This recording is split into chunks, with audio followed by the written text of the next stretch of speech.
I'm athletic, I'm explosive, and I'm coachable. Whatever you need to get done, I'm gonna do. You want a dog, man, I'm the guy.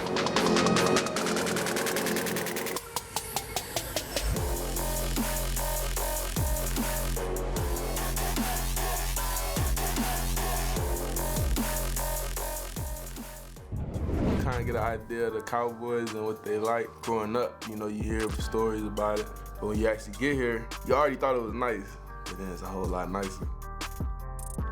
And there he is. That is your guy, ladies and gentlemen, Mazi Smith, the Cowboys' first-round draft pick earlier this week. Welcome into Draft Day Insider Hailey Sutton alongside Kyle Youmans. Kyle, what an exciting week it has been here in Frisco for this organization. 3 picks so far off the board. The draft is underway here on day 3, but we're going to talk about the guys who are already on this roster. Give me your grade. How have the Cowboys done so far? I think they've done a great job of addressing some needs. You wanted to stop the run on defense. You go out and you get Mazi Smith in the first round. You needed a tight end, especially one that can bring a blocking element to the game. You get Luke Schoonmaker from Michigan in the second round. And then what about a versatile defender at the second level who can rotate in at linebacker? Demarion Overshone from Texas was there. Great value on day 2. I expect much of the same on day 3. You're going to start hunting traits. This is the day of the scouts. Those scouts are going to be very adamant in the room about some of the prospects left over. Still a long way to go. I feel good about what they've done so far. I have loved how excited the coaching staff, how excited the front office has been. It's always so fun to hear from those guys after the pick is made. So they are obviously very excited. Let's talk a little Mazi Smith real quick, though. Obviously, we was in the building earlier this week. He got shown around, got that special treatment that all of our first-round draft picks do.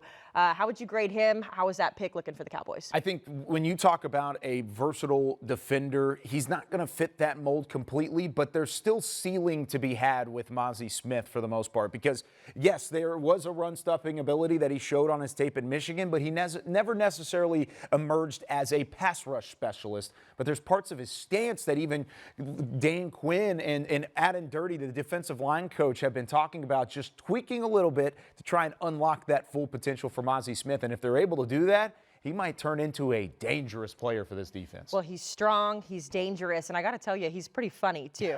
I was there whenever we picked him up from the airport on Friday morning. He's such a great guy, has such a good personality. I had the opportunity to sit down with him on the bus and get to know him a little bit better. Well, Cowboys Nation, I am so excited to be sitting next to the newest Dallas Cowboy. We just got him from the airport. I want you to get to know Mazi Smith. Mazi, I'm sure it has been a whirlwind 24 hours for you, but you're here, you're in Dallas. How are you feeling? Man, just, I guess hard to explain. I can't put it in words almost. My mom was in, she's talking about she was in shock. Because my agent told me it could happen, but we didn't know. He's like, you got to manage expectations. So then it happened. I was like, oh, okay, we rolling with the stars. Let's do it.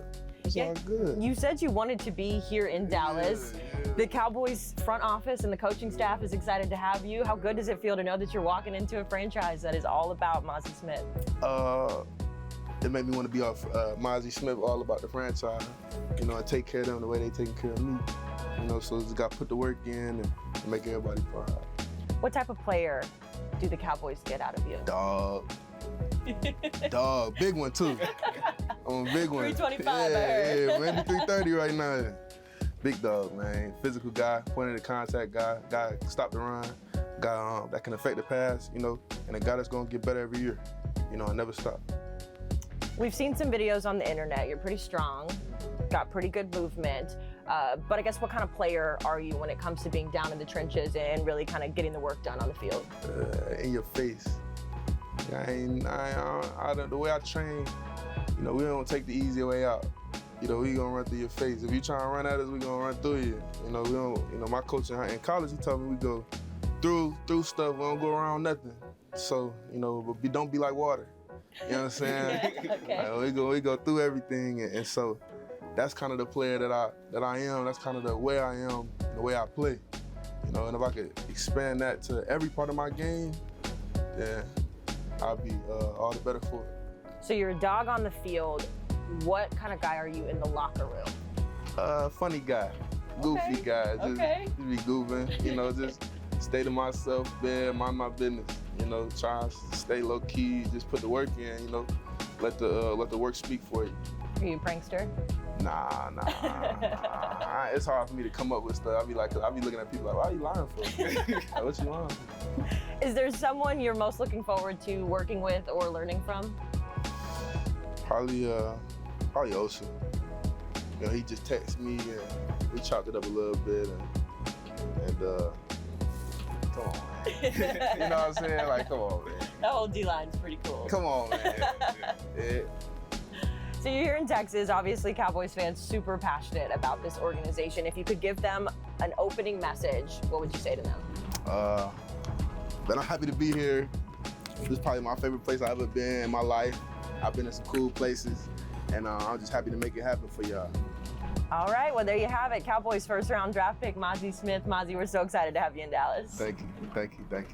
How do you not love Mazi Smith? Personality-wise, skill-wise, this guy is the full package. Now, one thing I will say, we asked him on the bus as well, this didn't make it into the interview, if he was an In-N-Out guy or a Whataburger guy, and he hands down said, for sure not In-N-Out. He's never been to Whataburger, so we'll have to get him out. Oh, okay. So at least we have a potential there. Once again, his ceiling has not been reached yet. He's still got some ways to go, but I like the pick. Lots of potential. Great guy. Can't wait to see him get into the lineup. Well, we've got a lot to talk about, including day 2 of the draft. The Cowboys take a tight end and a linebacker. We're going to get into that when we come back on Draft Day Insider. Dallas Cowboys Draft Day Insider is brought to you by United Ag and Turf, your first-round draft pick for John Deere equipment.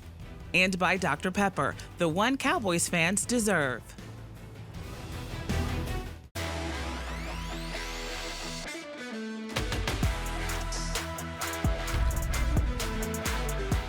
This segment is brought to you by United Ag and Turf, your first-round draft pick for John Deere equipment. Welcome back to Draft Day Insider. Hailey, Sutton, and Kyle Youmans with you here. The Dallas Cowboys selected tight end Luke Schoonmaker out of Michigan for their pick at 58. Kyle, this was a conversation that was really floating around in the universe. They thought that the Cowboys would take a tight end in their draft. It's happened. It's come to fruition. What are your thoughts on Luke? I think the biggest thing here is that you went out and you checked another box. And I mentioned it in the first segment, but the fact that you wanted to go get a tight end, especially one with a blocking background. They were very interested earlier in the round of maybe going and getting a Sam Laporta from Iowa. He was taken very quickly on day 2. Even Michael Mayer would have fit that billing. When he was taken, I think the next man up was Luke Schoonmaker, and still a guy that was thought to be a day 2 pick. I had him in the 3rd round specifically. Other teams had him as early as the high 2nd round. So the fact that you got the value you did at 58 is not out of position. The thing that Schoonmaker does specifically is he's growing still as a receiver. He went from 8 yards per catch in 2021 to 12 yards per catch in 2022. I talked to Coach Linda Wells, the tight ends coach, yesterday. He said that the ability that Schoonmaker shows as a blocker is confident enough to run behind. And Michigan did that plenty. You could even see it here, breaking a run in the college football playoff semifinal against TCU. But Schoonmaker will go up. He's not afraid of contact. He will plug gaps. He'll look at the 2nd level and take on a linebacker, squares up his blocks. Lots of things to like about Schoonmaker, and I think he fits perfectly into this offense with 2 other Big Ten tight ends in the past, and you have a 1-2 punch now with Schoonmaker and Jake Ferguson that you can really rely on. Yeah, it sounds like he's going to fit right in. Michigan's 3rd leading pass catcher last year, so you mentioned his pass catching ability, being able to develop that as well. We'll see how he fits in, especially at that blocking level that you spoke about. Let's talk about the 2nd pick on day 2, though. This is a guy I'm really excited about, a linebacker out of Texas, Demarion Overshone. And Kyle, I have a feeling this is someone who's going to, like I said, fit right into this system. Very versatile, very tall, good build. Tell me your thoughts on him. The biggest thing about Demarion Overshone is the length. 6'3", he's got those 34-inch arms, and he plays linebacker. He looks like an edge rusher, but he was a converted safety. So the biggest thing with Overshone is Overshone because he's got a big frame to work with. He was one of the first guys that I watched throughout the draft process, and I tabbed him as an early pet cat because I thought he fit perfectly with Dan Quinn. His unique blends of length and quickness is exactly what you need from a linebacker to cover in today's NFL. He's very fluid in coverage because of that safety background. He stays sticky on tight end. ends over the middle of the field. And additionally, he has the quickness to keep up laterally against the run. So he scrapes over the top, he goes downhill, and he makes plays at a high rate, especially against good Big 12 competition. He had 96 tackles last year. The one knock I have against him is the reading ability, and we'll talk about that in the next segment. But he had 20 missed tackles over the last couple of years, 14 last season, 18 in 2021, 20 in 2020. So if he can continue to get better as a tackler and be more sure in that regard, I think overall he's going to be a better player for Dan Quinn as his season and as his career goes along. I like that he kind of has some Donovan Wilson qualities as well. I know they play different positions currently, but just seeing his ability to get in their face to make big tackles like that, I'm excited to see just what impact he can have there. So good stuff, but Kyle mentioned it. We're going to talk about some strengths and weaknesses to Demarion Overshone's game. How is he going to fit into the defense? How is he going to impact special teams? We'll talk all about that coming up next on Draft Day Insider. This segment was brought to you by United Ag and Turf, your first-round draft pick for John Deere equipment.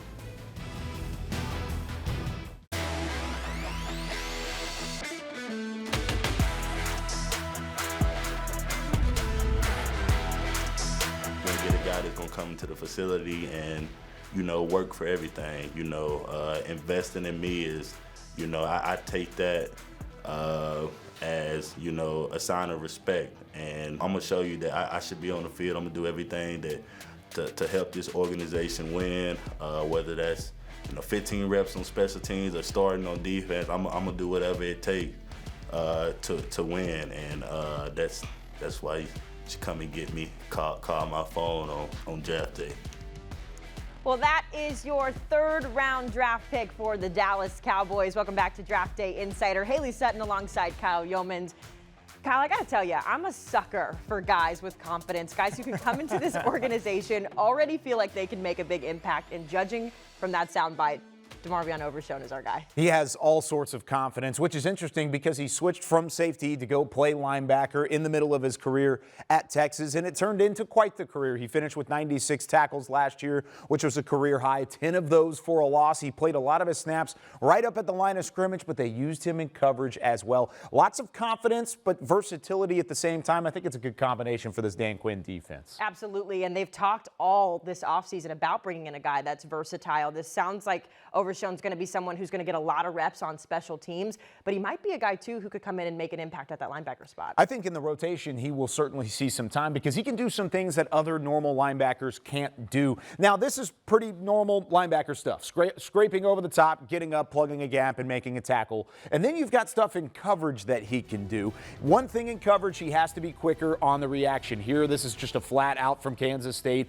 He's a step behind. He needs to get there. He still goes and makes the tackle. He has a high motor, which, of course, Dan Quinn loves players with a high motor. But then you look at what he can do in terms of coming up and making a tackle. This is what you're going to see on special teams a lot. He's not afraid of the physicality. He's not afraid to get in the mix. So he has that linebacker skill set. He has an edge rusher's body.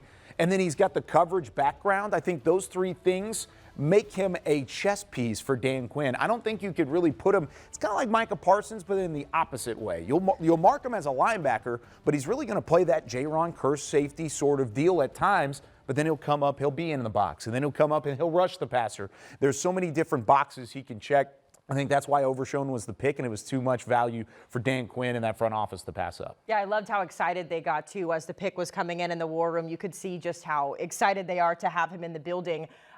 You've watched these guys a lot as the season has, or the offseason rather, has gone on. Is there something maybe that he could work on, something to improve going into rookie minicamp that we should be paying attention to? Yeah, I think it goes back to that read and react sort of deal because there were some times when it looked like he was thinking too much. And part of that is a position switch. Whenever you go from safety to linebacker, that's not always a natural move for a collegiate athlete. But I think for the most part, if you can get him to not think and just play, he's going to be far more comfortable in this defense and he'll take things to the next level. And he's got a lot of guys to learn from as well already here on this roster. All right, well, Demarion Overshone, your third-round draft pick for the Cowboys.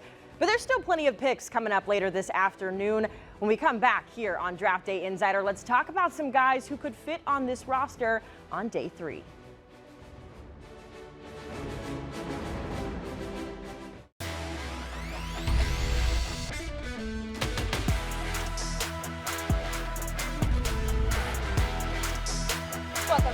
Draft Day Insider. The Dallas Cowboys officially have 3 new faces added to their roster through the first 2 days of the draft, but it's day 3, and that means that there's an opportunity still to add to that roster. Now, Kyle, there's several needs that this team can fill going into today, but one of the biggest I see as best fit would be the offensive line. They lost Connor McGovern to the Bills earlier this offseason, had some injuries as the season wore on last year. How do you address that if you're the front office? You know, it's interesting because this is the one spot I think they haven't filled at all throughout the offseason, because they've gone out and got a corner, wide receiver, and then with the 3 draft picks they have so far, you feel pretty good at every other spot. So I would anticipate the Cowboys do make a move at offensive line sometime today. Now, will it be a starting caliber offensive lineman?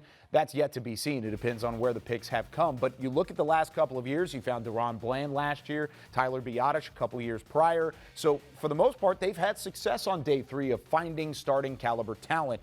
Well, some of the guys that are available, Anthony Bradford from LSU, guard who has some off-the-field maturity concerns, but on the field he is a mauler of a player. Jalen Duncan from Maryland might have an injury issue or two, but that's kind of what you get from 4th-round players. There's some sort of knock to their game. They aren't perfect overall, but there's still room to grow. I think a couple of guys stick out, and it's most notably Bradford on day 3 if they wanted to go offensive line early in the day. Yeah, another issue where the Cowboys really need to address running back after losing Ezekiel Elliott. He led the team in rushing touchdowns last year with 12.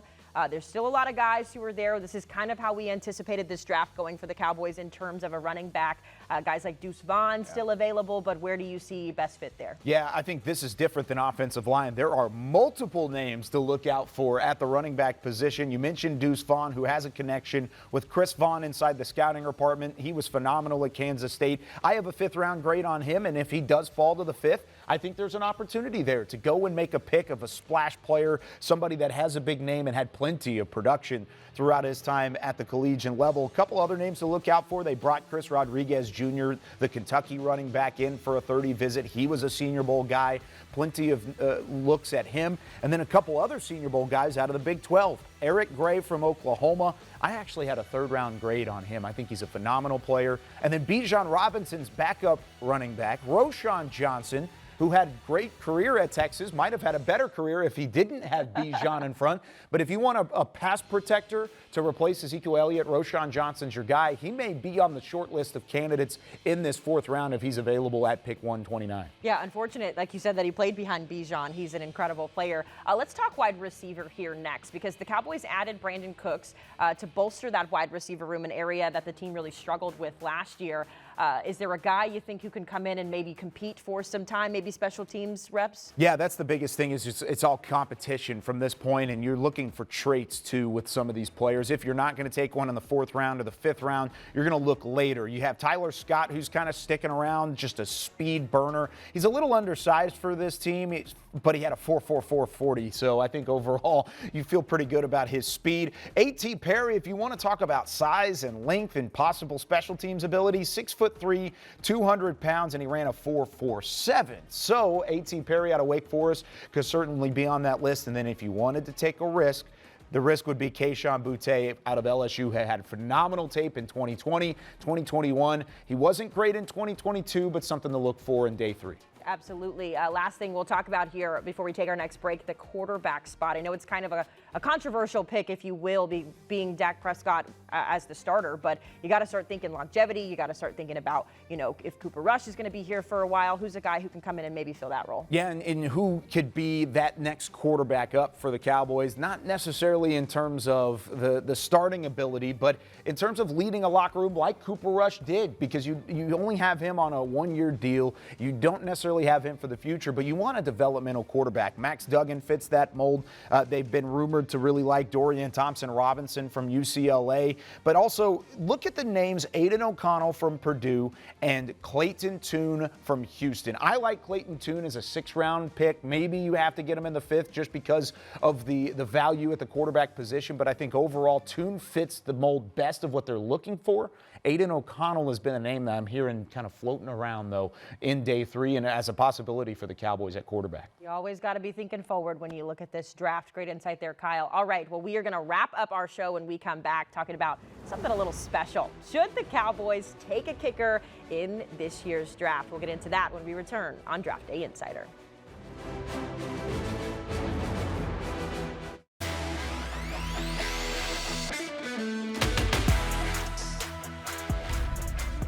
Dallas Cowboys Draft Day Insider was brought to you by United Ag and Turf, your first-round draft pick for John Deere equipment.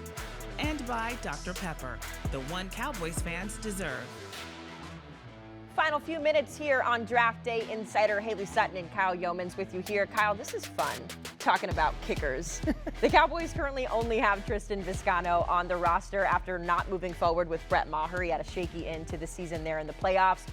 Is this a position you think that's worth drafting for, or do you look at that maybe after the draft is over and get an undrafted free agent? I think I would continue to use my 4th and 5th round picks on position players, but once you get into the 6th round, let's talk about the kickers. Let's get after it. Chad Ryland is the top kicker on my board out of Maryland. He's probably slated to go in that 6th, 7th round range, but you saw on day 2 that Jake Moody out of Michigan went as early as the 3rd round. He was the 100th pick in the draft as San Francisco took him. So already one kicker off the board, shows the value at the position. I think the Cowboys could certainly use a pick on day 3 in that realm because they need one. They need one. And you know what? Kickers are people too. We Yes, value they are. kickers. We got a kicker at the They're 3rd special. round. Special. All right, well, that'll do it for our final edition of Draft Day Insider. Thanks so much for being with us. We'll do it all again next year.